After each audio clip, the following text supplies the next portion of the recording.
It had been 2 long weeks. 2 weeks of hospital visits, sterile hallways, beeping monitors, and too many sleepless nights. My partner had nearly died. A life-threatening medical emergency had turned our world upside down, and every hour since then had been about survival, about waiting, about trying to hold everything together. But today was different. He was finally being discharged. I was so relieved I could cry. The weight on my shoulders didn't lift entirely, but it shifted, like I could finally take a deeper breath. I drove to the hospital feeling not good, but grateful. Grateful that he was alive, that we were going home, that maybe we could finally start moving forward again. The staff had told me I didn't have to come all the way up to the ward, that they would bring him down, along with his things. They said, just grab a disabled bay outside and wait. We'll take care of him. Perfect. We had a badge, his name on it, valid and very visible. I parked up in the nearest disabled spot I could find, just outside the ward doors, and sat back in the car. The day was gray, the lot was busy, but it didn't matter. He was coming home. And then I heard it. Excuse me. I looked up. A woman, mid-50s, clearly not hospital staff, was walking up to my car. Her car was pulled up behind me, hazard lights blinking, and her expression, well, you know that expression, the kind that says, I'm about to make myself your problem. I need you to move, she said, already annoyed.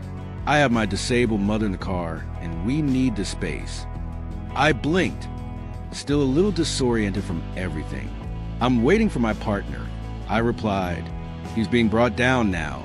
He's disabled too, and we have the badge displayed. She didn't flinch, didn't take a moment to register the words coming out of my mouth. Well, go wait somewhere else, she snapped. You're not disabled. My mother is. I need the spot more than you do. I should have handled it with grace, with patience, maybe a kind word, maybe a longer explanation. But I didn't have it in me. Not after the last 2 weeks. Not after what we'd been through. So I laughed. It was a mocking laugh. Not really. Just tired. A laugh that said, lady, not today. I shook my head and said, go away. Then I turned the radio up and looked straight ahead. And that, apparently, was the last straw for her. She got out of her car, walked straight up to my window, and began. You are rude and unsympathetic, she barked. You're abusing a disabled badge. I bet it's fake. You're one of those people who take these spaces from people who actually need them. I didn't answer. I didn't need to. She wasn't here to listen. She wanted to feel superior, to scold someone, to win. But I didn't owe her a thing, not my time, not my story, not my energy. And for whatever reason, maybe sleep deprivation, maybe the last few weeks breaking my usual filters, I pulled out my phone. I looked her in the eye and said, smile. Then I took a picture. She froze, mouth hanging slightly open. A second passed, then 2. And then, just as I'd expected, she exploded. That is illegal. You can't do that, she shouted. Delete that photo right now, or I will have you arrested. I was calm, stone-faced, and maybe a little petty. Nah, I said, I'ma keep it. And I took another photo. That did it. She pulled out a laminated card like she was revealing a secret identity and thrust it at me. I work for the press, she screeched, as if she expected me to gasp. If you don't delete those pictures right now, I'll sue you. Legal action. I'll have your name in the papers. At this point, she was pacing beside my car, flailing her arms, waving the so-called press pass like it was a police badge. And then she started yelling for security. Loud, drawing attention. People nearby started turning their heads. Phones came out. She gave me this smug little grin, like, gotcha, let's see you wiggle out of this now. And I just sat there, still in my seat, radio still playing, windows rolled up. Her noise was muffled behind the glass. But the whole scene had already turned into some bizarre theater. A few seconds later, 2 security officers walked up, looking like they'd just been dragged into a bad episode of daytime TV. They looked at her, then at me, then at the car, then at the badge. They didn't say much. One leaned in, saw the disabled parking permit displayed, read the name, nodded, then looked at her. The other one, clearly more amused than anything, turned and asked her what exactly she wanted them to do. She demanded they seize my phone, demanded they delete the photos, demanded they make me move. They didn't. In fact, they told her to leave. Calmly, professionally, but firmly. Ma'am, this person is legally parked in a disabled bay with a valid badge. They are not required to move, and they are within their rights to photograph someone who is harassing them in public.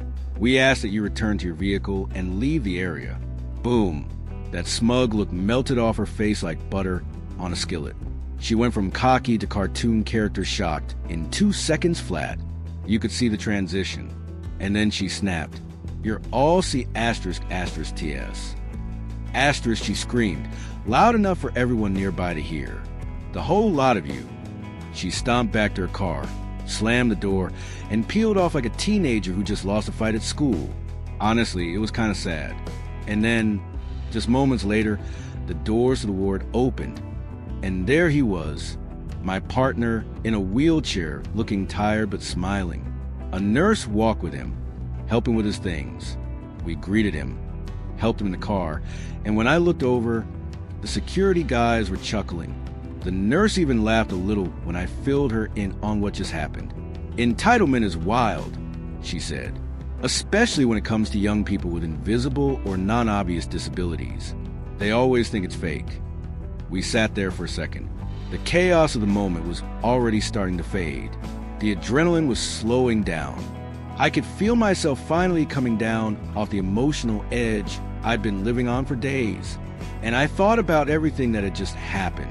All that noise, all that anger over a parking space. Not because I was doing anything wrong, but because I looked like someone who deserved to be there. Because I wasn't limping or gray-haired or being pushed in a chair. Because I was young. Because I was alone. Because she decided I didn't look disabled enough. She saw a moment to exert power, to scold, to gatekeep empathy, and she lost. Because here's the truth. Disabilities don't have a look. They don't come with flashing signs or perfect timing or obvious cues. Some are invisible. Some are temporary. Some are constant companions, hidden in plain sight. And nobody gets to decide who deserves accessibility, especially not someone who thinks a laminated press card gives them the right to bully strangers in parking lots. We drove home quietly after that. He leaned his head on the window. I glanced at him, watched his chest rise and fall. He was alive. We had space. And that's all we ever wanted.